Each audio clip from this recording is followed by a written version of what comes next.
నిజ నిర్ధారణకు అంతిమ నిర్ణయం డిఎన్ఏ టెస్ట్. ఉన్నది ఉన్నట్లుగా వాస్తవాలను శోధించి వివరించేది మన డిఎన్ఏ టీవీ. మన రాష్ట్రం, మన ఛానల్. నమస్కారం, డిఎన్ఏ న్యూస్ కి స్వాగతం. ముందుగా ముఖ్యాంశాలు. లోక్సభ తొలి విడత ఎన్నికలకు నోటిఫికేషన్ జారీ. నేటి నుంచి నామినేషన్లు.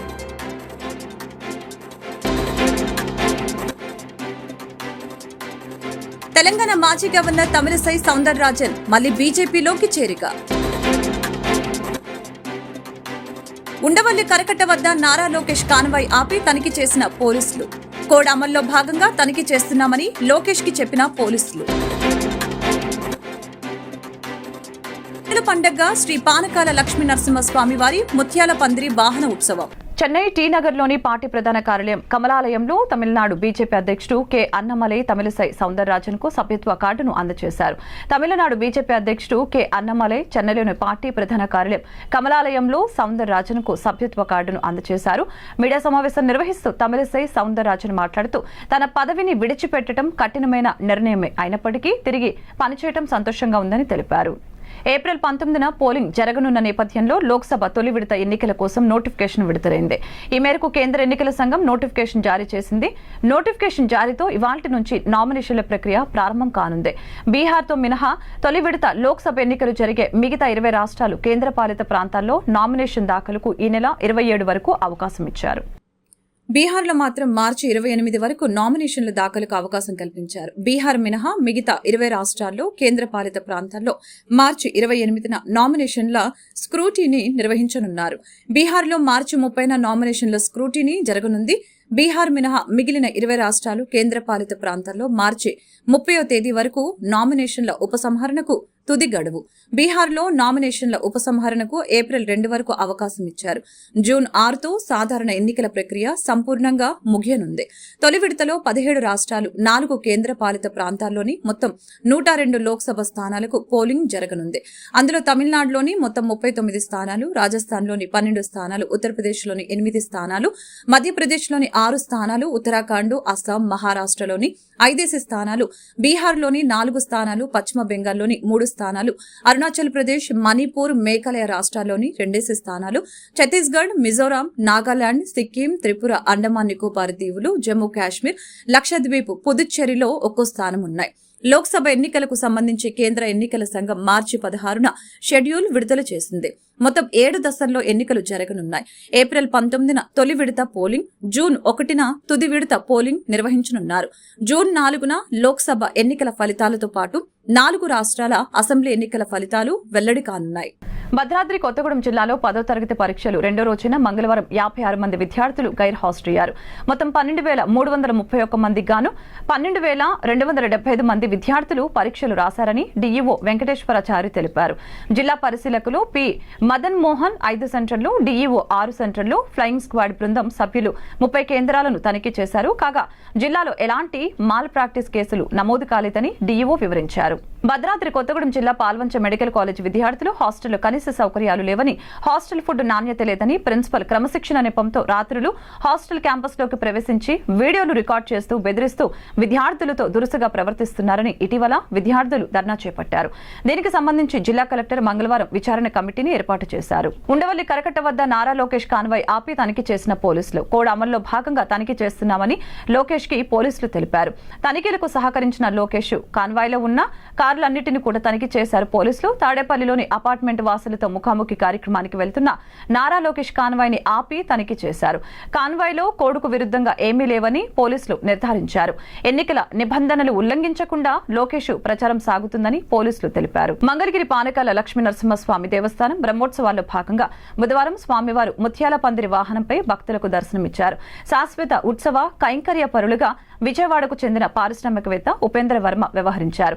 ఈ ఏడాది బ్రహ్మోత్సవాల్లో ముత్యాల పందిరి వాహనం గ్రామోత్సవంలో భాగంగా మాడవీధుల్లో కోలాటం, చండీ మేళంతో పాటు ఏర్పాటు చేసిన వివిధ సాంస్కృతిక కళారూపాలు చూపురుల్ని ఆకట్టుకున్నాయి. దేవస్థాన కార్యనిర్వహణాధికారి అన్నపురెడ్డి రామకోటిరెడ్డి ఉత్సవ ఏర్పాట్లను పర్యవేక్షించారు. నమో లక్ష్మీ నరసింహాయ నమః. మహాపుణ్యక్షేత్రమైన శ్రీ పానకాల లక్ష్మీనరసింహ దేవస్థానం నందు వార్షిక బ్రహ్మోత్సవాల్లో భాగంగా నూతనంగా స్వామివారి క్షేత్రంలో ముత్యాల పందిరి వాహన మహోత్సవం ఇవాళ మహా ఏకాదశి పర్వదినాన్న 23/2024 ఈ దివ్య రోజు సందర్భంగా స్వామివారు శ్రీదేవి సమితంగా నరసింహ స్వామివారు శ్రీ ముత్యాల పందిరి వాహనోత్సవంలో స్వామివారి ఊరేగింపు మంగళగిరి పట్టణ పురవీధుల్లో అంగరంగ వైభవంగా నిర్వహించడం జరిగింది. స్వామివారు ఈ అద్భుత అవకాశం మాకు కల్పించడం, మా కుటుంబానికి కైంకర్యం లభించడం పూర్వజన్మ సుకృతంగా భావిస్తూ స్వామివారికి ప్రతి ఏటా బ్రహ్మోత్సవాల్లో అలాగే గురు పౌర్ణమి రోజున అంగరంగ వైభవంగా నిర్వహించాలని మా కుటుంబ సమేతంగా అనుకుని ప్రతి ఏడు ఈ కార్యక్రమాలతో పాటుగా సేవా కార్యక్రమాలుగా నిమగ్నమయ్యి స్వామివారి క్షేత్రంలో ప్రతి సంవత్సరం ముత్యాల పందిరి వాహనోత్సవం అంగరంగ వైభవంగా నిర్వహిస్తాం. అలాగే మన గురు పౌర్ణమికి ముత్యాల పందిరి వాహనోత్సవం ఈ భూమండలం మీద ఒక స్పిరిచువల్ పాస్ కోసం చేసిన ప్రోగ్రామ్ 5 రికార్డులకి ఎక్కడ ఇదే ఫస్ట్ టైం అండి. రేపు జూన్ లో కూడా లిమ్కా బుక్ ఆఫ్ రికార్డ్స్ లో నమోదు కాబడుతుంది. ఒక వాహనం ఆంధ్రప్రదేశ్ లో ఒక స్వామివారికి ఉత్సవ కైంకర్యాల్లో ఉండే వాహనం ఇన్ని రికార్డ్స్ చేకటం ప్రధానంగా అవుతూ మాజీ ప్రధాని గారి చేతుల మీదుగా అలాగే వైస్ ప్రెసిడెంట్ మన వెంకయ్యనాయుడు గారి చేతుల మీదుగా అచీవ్మెంట్ అవార్డు కూడా రేపు ఏప్రిల్ 4వ తారీఖు ఉందని తెలియజేసుకుంటాం. బ్రహ్మోత్సవాల్లో ఫస్ట్ టైం అండి. మంగళాశాసనంలో ఎప్పటి నుంచో ముత్యాల పందిరి వాహనం అంటే నరసింహ స్వామివారి ఉగ్ర రూపం ముత్యంత చల్లదనం ఉండాలని స్వామివారికి ఎప్పటి నుంచో మంగళాశాసనంలో ఉన్నా ఎందుకు ఆ వాహనం చేయకూడలేదు. ఇక్కడే కాదు నవ నరసింహస్వామి క్షేత్రాల్లో కూడా ఎక్కడ కూడా ముత్యాల పందిరి వాహనం లేదు. ఒక తిరుమల తిరుపతి దేవస్థానంలోనే ఉంది, అక్కడే చూడగలుగుతాం. అది మార్చి ఎలాగైతే శాసనాల్లో ఉందో స్వామివారికి చేకూర్చాలని చేశాం. ఈ యుగంలో స్వామివారు మాకు ఈ అవకాశం కల్పించడం నా పూర్వజన్మ సుకృతం. సుమారు 7.5 లక్షల రూపాయల వాహనం ఖర్చు అయిందండి. అలాగే ఫిక్స్డ్ డిపాజిట్ కింద వాహనం ప్రతి సంవత్సరం ఉత్సవం నిర్వహించే ఖర్చు కోసం 5 లక్షల రూపాయలు డిపాజిట్ చేయడం జరిగింది. ఇంతే కాకుండా ప్రతి సంవత్సరం నా శక్తి మేరకు స్వామివారికి అత్యంత వైభవంగా చేయాలని ఒక స్నేహితుడు మనకి ఇష్టమైన వ్యక్తి మన ఇంటికి వస్తేనే ఎంత ఆనందంగా ఫీల్ అవుతాం. అలాంటి స్వామివారే వచ్చేసారు నా దగ్గరికి. అందుకని నా పురస్కందాల మీద ఆయన ఉన్నారని నేను నమ్ముతూ బాగా చేయాలని నిర్ణయించుకున్నానండి. మీ అందరూ సహాయ సహకారం ఉండాలని కోరుకుంటాను. Thank you. ఈ నెల 8వ తారీఖున కృష్ణా జిల్లా నాకాయలంక మండలం సంగమేశ్వరం గ్రామంలో నాయుడు శివరామకృష్ణ తండ్రి సహదేముడు అతని కుటుంబంపై జరిగిన దాడిలో గాయాలు పాలైన బాధిత కుటుంబాన్ని ఈరోజు పరామర్శించడం జరిగింది. బాధితులు చెప్పిన కేసు వివరాలను బట్టి ముద్దాయిలు ఉద్దేశపూర్వకంగానే శివరామకృష్ణ అతని కుటుంబంపై చంపాలనే ఉద్దేశంతో దాడి చేశారని, ముఖ్యంగా శివరామకృష్ణ పైన రాడ్లు, కర్రలు, బ్లేడ్లతో విచక్షణ రహితంగా దాడి చేశారనే విషయాన్ని పోలీసులు వారి దృష్టికి మరొకసారి తీసుకువెళ్లారు. వైసీపీ ఎమ్మెల్యే ఈ విషయంపై అగ్నికుల క్షత్రియ కుల సంఘాలు, మత్స్యకార జేఏసీ, కుల నిర్మూలన పోరాట సమితి, బీసీ సంఘాలతో కలిసి నాగాయలంక ఎస్ఐతో కలిసి శివరామకృష్ణ కుటుంబంపై నిందితులు ఉద్దేశపూర్వకంగానే చంపాలనే ఉద్దేశంతో దాడి చేశారని, ఆ దిశగా కేసును దర్యాప్తు చేయాలని పోలీసు అధికారుల్ని కోరటం జరిగింది. ఈ విషయంపై నాగాయలంక ఎస్ఐ స్పందిస్తూ మెడికల్ రిపోర్ట్ ఆధారంగా ముద్దాయిలపై చట్టపరమైన చర్యలు తీసుకుంటామని తెలిపారు. అవసరమైతే సెక్షన్ సవరణ చేసి చట్టపరమైన చర్యలు తీసుకుంటామని తెలియజేశారు. ఈ కార్యక్రమంలో AP fishermen JAC chairman Saikam Rajasekhar, Agnikula Kshatriya ఐక్య కార్యాచరణ కమిటీ రాష్ట్ర నాయకులు ఒడుగు శ్రీకాంత్, కుల నిర్మూలన పోరాట సమితి చార్లెస్, కోలా బాలాజీ, సీనియర్ మత్స్యకార నాయకులు చెన్ను గురుమూర్తి, మౌలాలి, కోలా సాంబయ్య, రామాను, సుబ్బయ్య, కొక్కిలిగడ్డ భిక్షం, కోలా సాయి తదితరులు పాల్గొన్నారు.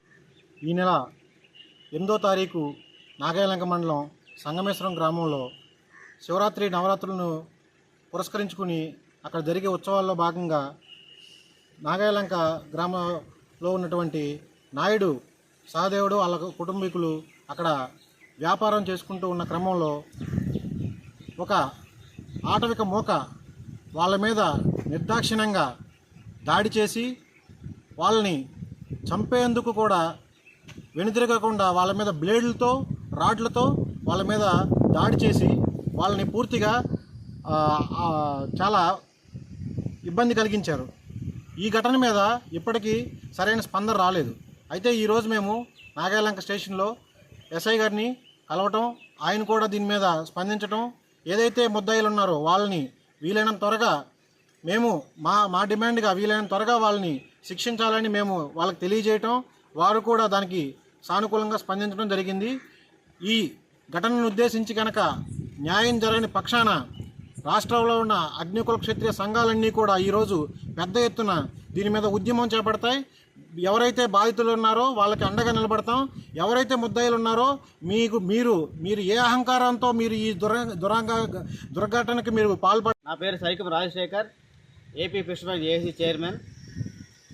ఈ నెల 8వ తారీఖున కృష్ణా జిల్లా నాగాలంక మండలం సంగమేశ్వరంలో శివరాత్రుల జాతరల సందర్భంగా చిరు వ్యాపారాలు చేసుకున్న కుటుంబం పైన, నాయుడు సహదేవుడు వారి కుటుంబ సభ్యులపైన నాగాలంకకు చెందిన కాపు యువకులు ఉద్దేశపూర్వకంగా చంపాలనే ఉద్దేశంతో బ్లేడ్లు, రాడ్లు, కర్రలు తీసుకువచ్చి అత్యంత పాశవికంగా దాడి చేశారు. ఆ దాడిలో శివరామకృష్ణ యువకుడికి పీక మీద గాయం కూడా అయింది. అట్లాగే తల పగిలింది, కుట్లు కొంచెం నూసుంటే కన్ను కూడా పోయేది. అంత ఆటవికంగా దాడి జరిగితే ఇప్పుడు వరకు ఎంక్వైరీ చేయడం కానీ, స్టేట్మెంట్ రికార్డ్ చేయడం కానీ, దోషులను ఐడెంటిఫై చేయడం కానీ జరగలేదు. ఈ విషయం మీద మేము ఈరోజు నాగాలంక ఎస్ఐ గారిని కలిసాము. ఆయన స్పందించారు. వైసీపీ ఎమ్మెల్యే గుంటూరు పార్లమెంట్ అభ్యర్థి కిలారి రోసయ్య మాట్లాడుతూ, గుంటూరు పార్లమెంట్ అభ్యర్థిగా నన్ను నియమించినందుకు మా నాయకుడికి ధన్యవాదాలు. కులమతాలకు అతీతంగా రాష్ట్రాన్ని పరిపాలించిన ముఖ్యమంత్రి ఘనత జగన్మోహన్ రెడ్డికే సాధ్యం. మీకు మంచి చేస్తేనే నాకు ఓటు వేయండి అని గర్వంగా అడిగిన ఏకైక ముఖ్యమంత్రి జగన్మోహన్ రెడ్డి. రానున్న ఎన్నికల్లో జగన్మోహన్ రెడ్డి ముఖ్యమంత్రి అవుతారు. ఎంపీ నిధుల్ని కూడా దుర్వినియోగం చేసిన ఘనత టీడీపీ ప్రభుత్వానికి దక్కుతుంది. కిలారి ఏమి అభివృద్ధి కార్యక్రమాలు చేశాడు ప్రజలందరికీ తెలుసు. పొన్నూరు గ్రావెల్ అక్రమానికి మారుపేరు మాజీ ఎమ్మెల్యే దూలిపాల నరేంద్ర. పొన్నూరు నియోజకవర్గంలో 35 సంవత్సరాలు చేయలేని అభివృద్ధి కార్యక్రమాలను నేను చేసి చూపించాను. ఎమ్మెల్యేగా చేసిన అభివృద్ధి కార్యక్రమాలను గుర్తించి నాకు గుంటూరు ఎంపీ టికెట్ ఇచ్చారని తెలియజేశారు. నమస్కారాలు. ఈరోజు గుంటూరు పార్లమెంటరీ అభ్యర్థిగా వైఎస్ఆర్ కాంగ్రెస్ పార్టీ అధ్యక్షులు శ్రీ జగన్మోహన్ రెడ్డి గారు నన్ను నియమించినందుకు వారికి ముందుగా ధన్యవాదాలు తెలియజేసుకుంటూ, ఈరోజు రాష్ట్ర ప్రభుత్వం ఏర్పడిన తర్వాత 5 సంవత్సరాల్లో ముఖ్యమంత్రిగా జగన్మోహన్ రెడ్డి గారి పరిపాలనా విధానాన్ని ఈ రాష్ట్ర ప్రజలందరూ కూడా చూశారు. ఎవరైనా ముఖ్యమంత్రి స్థానంలో ఉంటే ఈ రాష్ట్ర ప్రజలందరూ ఒకటిగానే చూడాలి. అది జగన్మోహన్ రెడ్డి గారు చేశారు. ముఖ్యమంత్రిగా జగన్మోహన్ రెడ్డి గారు ఈ రాష్ట్రంలో కులం, మతం, పార్టీ అనేది లేకుండా సామాజికంగా, ఆర్థికంగా, రాజకీయంగా అన్ని వర్గాలకి మంచి చేసుకుంటూ వచ్చారే. కాబట్టి ఈరోజు దేశంలో ఏ ముఖ్యమంత్రి, ఏ రాజకీయ పార్టీ అధ్యక్షులు కూడా నేను మంచి చేస్తేనే నాకు ఓటేయండి అని చెప్పిన నాయకుడు ఎక్కడా కూడా భారతదేశంలో ఎక్కడా కూడా లేరు. అది ఒక్క ఆంధ్ర రాష్ట్రంలో గౌరవ ముఖ్యమంత్రి జగన్మోహన్ రెడ్డి గారు ఒక్కడికే ఆ ధైర్యం, ఆ దమ్ము, ఆ దక్కు ఆయనకు ఉన్నది. ఈరోజు రాజకీయంగా, సామాజికంగా అన్ని వర్గాలు, అట్టడుగున్న వర్గాలందరినీ కూడా ముందుకు తీసుకొస్తూ ఇవాళ మీరందరూ కూడా చూస్తుంటారు, ఏదైతే 175 సీట్లో 100 సీట్లు బీసీ, ఎస్సీ, ఎస్టీ, మైనార్టీ వర్గాలకే కేటాయించడం వల్ల, అదేవిధంగా గుంటూరు పార్లమెంటరీ నియోజకవర్గం వచ్చినప్పుడు ఏదైతే 2 నియోజకవర్గాలు రిజర్వేషన్స్ ఉన్నాయో, 2 నియోజకవర్గాలు ఎస్సీ వర్గానికి, 1 నియోజకవర్గం మైనార్టీ వర్గానికి, 2 నియోజకవర్గాలు బీసీలకి, 2 నియోజకవర్గాలు ఓసీలకి ఇవ్వటం జరిగింది. అంటే సామాజికంగా ఏ విధంగా రాజకీయ గుర్తింపు ఆయన చేస్తూ ఉన్నారో ఈరోజు స్పష్టంగా ఈ రాష్ట్ర ప్రజలందరూ కూడా చూస్తూ ఉన్నారు. అందుకనే ఈ రాష్ట్ర ప్రగతి ఇవాళ విద్యా వ్యవస్థ ద్వారా కానీ, ఆరోగ్యం మీద కానీ, వ్యవసాయం మీద కానీ పరిపాలనా విధానాన్ని గడప గడప దగ్గరికి తీసుకొచ్చిన ఘనత జగన్మోహన్ రెడ్డి గారిది ఒక్కరిదే. అందుకని ఈరోజు రేపు రాబోయే ఎలక్షన్స్లో 24 మే 19 ఎలక్షన్స్లో జగన్మోహన్ రెడ్డి గారు ఉన్నంత ధైర్యం ఇవాళ ప్రతిపక్ష పార్టీలకు ఉన్నదా అని అడుగుతా ఉన్నా. ఇవాళ జగన్మోహన్ రెడ్డి గారు 175కు 175 మేము గెలిచి తీరతామన్న దమ్ము, ధైర్యంతో మాట్లాడుతూ ఉన్నారు. ఇవాళ ఎక్కడా కూడా ఈ రాష్ట్రంలో ప్రతిపక్ష పార్టీలు ఆ ధైర్యంతో మాట్లాడుతూ ఉన్నాయని అడుగుతా ఉన్నా. ఇవాళ వాళ్ళు పొత్తుల కోసం పాకులాడుతూ ఉన్నారు. అధికారం కోసం పొత్తులు పడతా, సీట్ల దగ్గర వాళ్ళు ఏ విధంగా చిత్కులు పడతా ఉన్నారో మనం చూస్తూ ఉన్నాం. సామాజికంగా, రాజకీయంగా, ఆర్థికంగా లేదా సామాజికంగా ఇవాళ సీట్లు ఇచ్చే విషయంలో ఎక్కడైనా సరే ప్రతిపక్ష పార్టీలు ప్రజలందరూ గమనించాలి. వాళ్ళు ఎక్కడ కూడా కనీస సామాజిక న్యాయం పాటించట్లా. ఇవాళ గుంటూరు జిల్లా చూసాం, ఉమ్మడి గుంటూరు జిల్లా కానీ ఎక్కడ కూడా సామాజిక న్యాయం కొరవడింది వాళ్ళలో. కానీ పేరుకే బయట గొప్పలుగా చెప్తూ ఉంటారు. వాళ్ళు ఎల్లో మీడియా ద్వారా సామాజికంగా లేకపోతే బీసీ వర్గాలకి మేము వెన్నుదండగా ఉన్నాం మాట్లాడతారు. ఎక్కడ చేశారని అడుగుతా ఉన్నా. ఈరోజు ఏదైతే తెలుగుదేశం పార్టీ లేదా వాళ్ళ మిత్రపక్షాలన్నీ కూడా ఎవరు బరువు ఎక్కువ తోపితే మంగళగిరి నియోజకవర్గ ఎమ్మెల్యే అభ్యర్థిగా జగనన్న నాకు పోటీ చేయడానికి అవకాశం కల్పించారు. వారికి ధన్యవాదాలు తెలియజేసుకుంటున్నాను. మంగళగిరి నియోజకవర్గ ప్రజలకు సేవ చేయడానికే నాకు ఈ అవకాశం కల్పించినట్టుగా నేను భావిస్తున్నాను. మరి మా జిల్లాలోనే 4 స్త్రీలకి, రజనీ గారికి కానివ్వండి, సుచరిత గారికి కానివ్వండి, ఫాతిమా గారికి కానివ్వండి, నాకు కానివ్వండి, 4 స్త్రీలకి సీట్ కేటాయించి మమ్మల్ని ప్రోత్సహించడం మాకు చాలా ఆనందంగా ఉంది. మేమందరం కూడా ఆయన నమ్మకాన్ని వమ్ము చేయకుండా గెలిచి చూపిస్తాము. మరి నా ఎస్సీలు, నా బీసీలు, నా మైనారిటీలు అంటూ ప్రతి సామాజిక వర్గానికి కార్పొరేషన్ ఏర్పాటు చేసి మరి వారి అభివృద్ధికి తోడ్పడుతున్నారు జగనన్న. అందుకనే మరి ప్రజలందరి స్పందన కూడా చాలా బాగుంది. వారు మాకు మద్దతుగా మాలో మమైకమైపోయి మమ్మల్ని బాగా ప్రోత్సహిస్తున్నారు, మాకు అండగా నిలిచారు. ఆ సంక్షేమ పథకాలు కూడా బాగా అందుతున్నాయని ప్రచారంలోకి వెళ్ళిన మాకు తెలియజేస్తున్నారు. నాడు నేడు కానివ్వండి, విద్యార్థి వసతి దీవెన కానివ్వండి, ఆసరా కానివ్వండి, ఇంకా చేయూత, ఇలాంటి పథకాలు, సంక్షేమ పథకాలు ప్రతి కుటుంబానికి అందుతున్నాయని మాకు తెలియజేశారు. అలాగే వాలంటీర్ వ్యవస్థ కూడా బాగుందని చెప్పి మాకు తెలియజేశారు.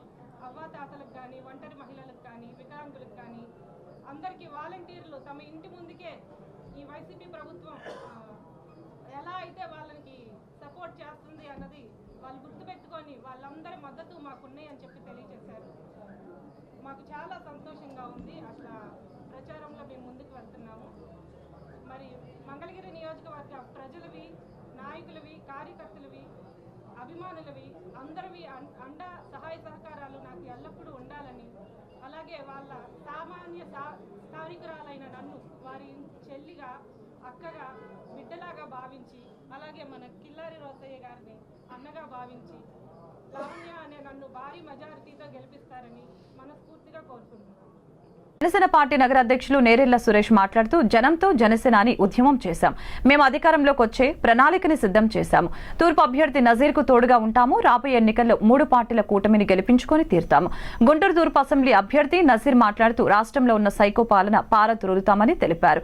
రాష్ట్ర ప్రజల భవిష్యత్తు కోసం కలిసి నిర్ణయం తీసుకుంటామని అన్నారు. ప్రజా ఉద్యమాలు చేస్తూ ఉన్నాము. బీజేపీ, జనసేన పార్టీ స్వచ్ఛందంగా ప్రజా సమస్యలపై ముందుకు వస్తుంది. కార్యకర్తలు అందరూ కలిసి టీడీపీ గెలుపు కోసం పనిచేస్తున్నారు. బీజేపీ, జనసేన పార్టీ మూకుమ్మడిగా ఎన్డీఏని గెలిపించుకు తీరుతాము. టికెట్ ఎవరికిచ్చినా కార్యకర్తలు కానీ, పార్టీ నాయకులు కానీ గెలుపుకు కృషి చేస్తున్నారు. బీజేపీ జిల్లా అధ్యక్షులు వనామా నరేంద్ర మాట్లాడుతూ ప్రజాగలం సభ విజయవంతం చేసిన ప్రజలకు ధన్యవాదాలు. త్రిమూర్తుల కలయికతో ప్రజలు బ్రహ్మరథం పట్టారు. తూర్పులో నీటి కలుషితమైన వైసీపీ ఎమ్మెల్యే పట్టించుకోని పరిస్థితి నెలకొంది. రానున్న ఎన్నికల్లో నజీర్ని గెలిపించుకుంటామని తెలియజేశారు. ఏర్పాటు చేశాం. దానిలో భాగంగా కృష్ణా ఫంక్షన్ హాల్లో ఇవాళ పరిచయ వేదిక జరుగుతుంది. మేము జనసేన తరపు నుంచి సమస్యలపై సమరపేరి జనం కోసం జనసేన, జనంలోకి జనసేన అనే కార్యక్రమం ద్వారా ఎన్నో ఉద్యమాలు చేశాం. ఎంతోమంది ఇబ్బందులు ఉన్న వాళ్ళకి చాలా ఇబ్బందులు తీర్చాం. అదేవిధంగా చాలా సమస్యల మీద పోరాటాలు చేశాం. అదేవిధంగా పోలీస్ స్టేషన్లలో కేసులు పెట్టించుకున్నాం.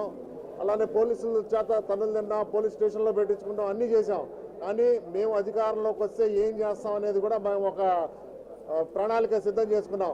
కానీ ఇప్పుడు మా నాయకుడు ఆదేశాల ప్రకారం త్యాగం చేయాల్సిన సమయం వచ్చింది కాబట్టి త్యాగంలో భాగంగా మాకు సీటు రాకపోయినా కానీ మా తోటి సోదరుడు తెలుగుదేశం ఉమ్మడి అభ్యర్థి నజీర్ గారికి మేము ఎట్లా అయితే అధికారంలోకి వస్తే, అది మాకు సీటు కనుక వస్తే ఎట్లా వస్తే మేము ప్రయత్నం చేస్తాం. అదేవిధంగా సోదరుడికి కూడా సహాయం చేసి ఆయన్ని కూడా అధికారంలోకి తీసుకొస్తామని చెప్పి మేము జనసేన తరపు తెలియజేస్తున్నాం.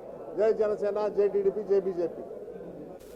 ఈరోజు గుంటూరు తూర్పు నియోజకవర్గం జనసేన, భారతీయ జనతా పార్టీ నాయకులతో ఆత్మీయ సమావేశాన్ని ఏర్పాటు చేసుకోవడం జరిగింది.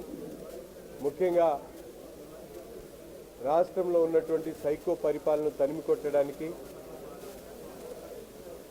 అధికారమే పరమావిధిగా కాకుండా ప్రభుత్వ వ్యతిరేక ఓటును చీల్చకుండా తమ స్వప్రయోజనాలను పక్కన పెట్టి 3 పార్టీలకు సంబంధించినటువంటి ముఖ్య నాయకులు ప్రజాహితం కోసం, రాష్ట్ర ప్రజల భవిష్యత్తు కోసం కలిసి నిర్ణయం తీసుకోవడం జరిగింది.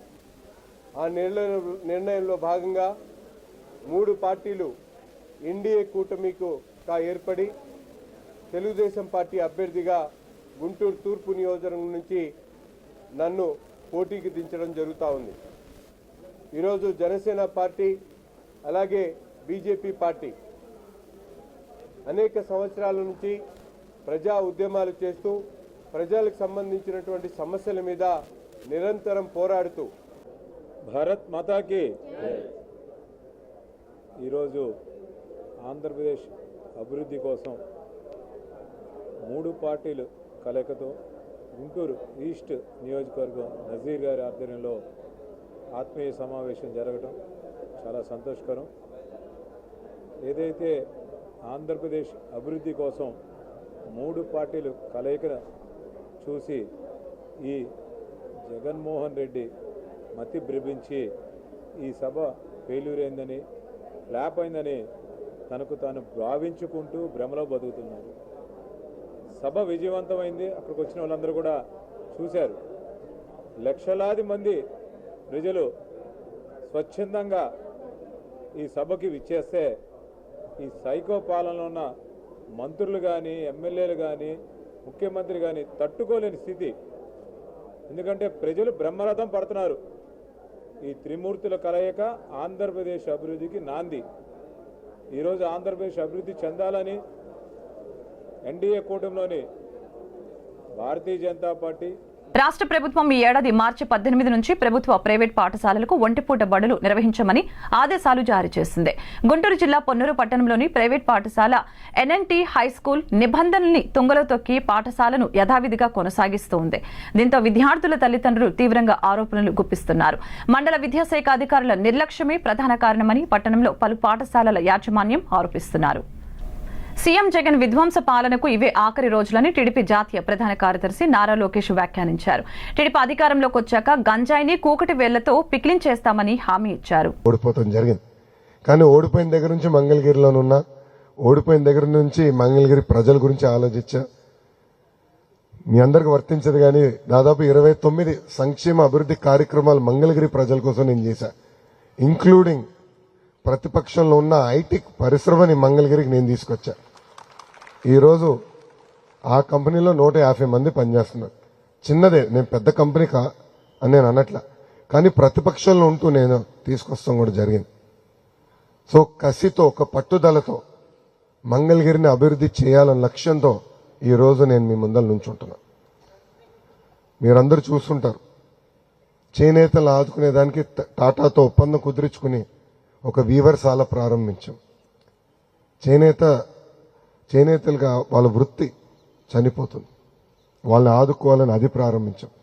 ఇప్పుడు ఏకంగా టాటానే కాదు ఇతర పరిశ్రమలతో కూడా మాట్లాడి అసలు ఎందుకు దక్షిణ భారతదేశానికి ఒక గోల్డ్ క్లస్టర్ అంటే సెజ్ లాంటిది ఎందుకు మంగళగిరికి తీసుకురాలేమని.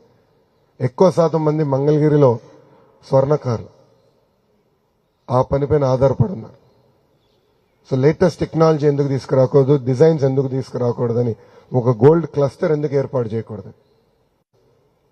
ప్రకృతిలో 100 సంవత్సరాలు పడుతుంది, ల్యాబ్లో గంటల్లో డైమండ్స్ తయారు చేస్తున్నారు. అది ఈరోజు డైమండ్స్ అంటే ప్రకృతి నుంచి వచ్చే డైమండ్స్తో పోటీ పడుతున్నాయి.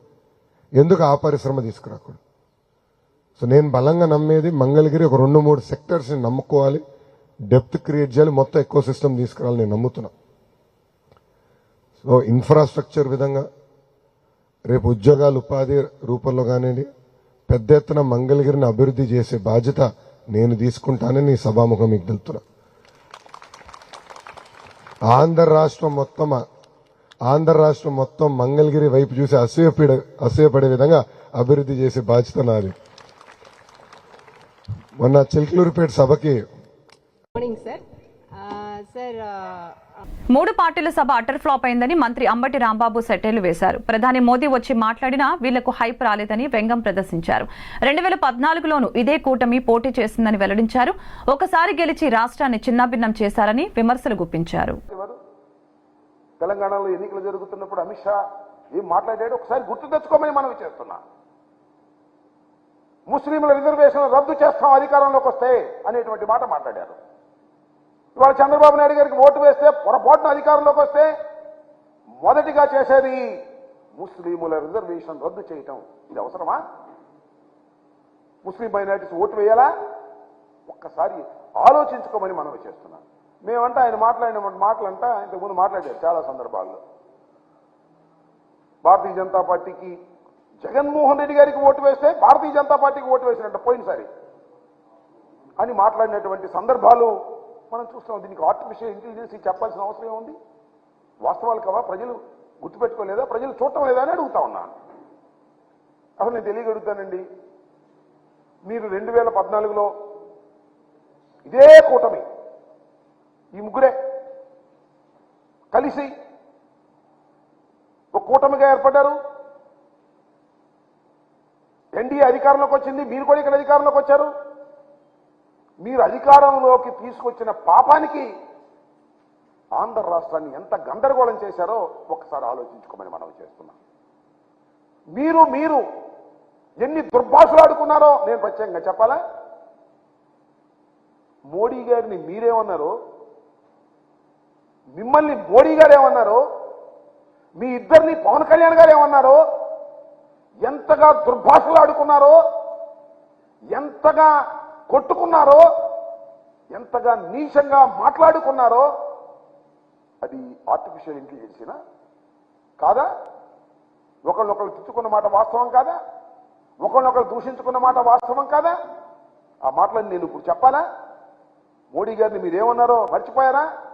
మోడీ గారు మిమ్మల్ని ఏమన్నారో మర్చిపోయారా? పవన్ కళ్యాణ్ గారు ఏమన్నారో పాచిపోయిన లడ్డూలని అన్నమాట మర్చిపోయారా?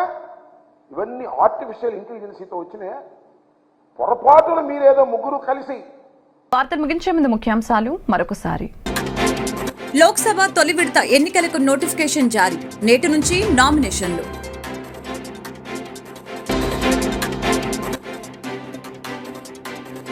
తెలంగాణ మాజీ గవర్నర్ తమిళసై సౌందరరాజన్ మళ్లీ బీజేపీలోకి చేరిక.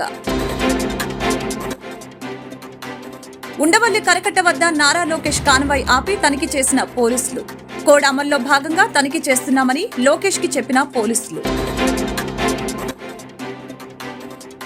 పండగ శ్రీ పానకాల లక్ష్మీ నరసింహస్వామి వారి ముత్యాల పందిరి వాహన ఉత్సవం. ఈ వార్తలు ఇంతటితో సమాప్తం. మరొక బులెటిన్లో మళ్ళీ కలుద్దాం. నమస్కారం. నిజ నిర్ధారణకు అంతిమ నిర్ణయం డిఎన్ఏ టెస్ట్. ఉన్నది ఉన్నట్లుగా వాస్తవాలను శోధించి వివరించే మన డిఎన్ఏ టీవీ. మన రాష్ట్రం, మన ఛానల్.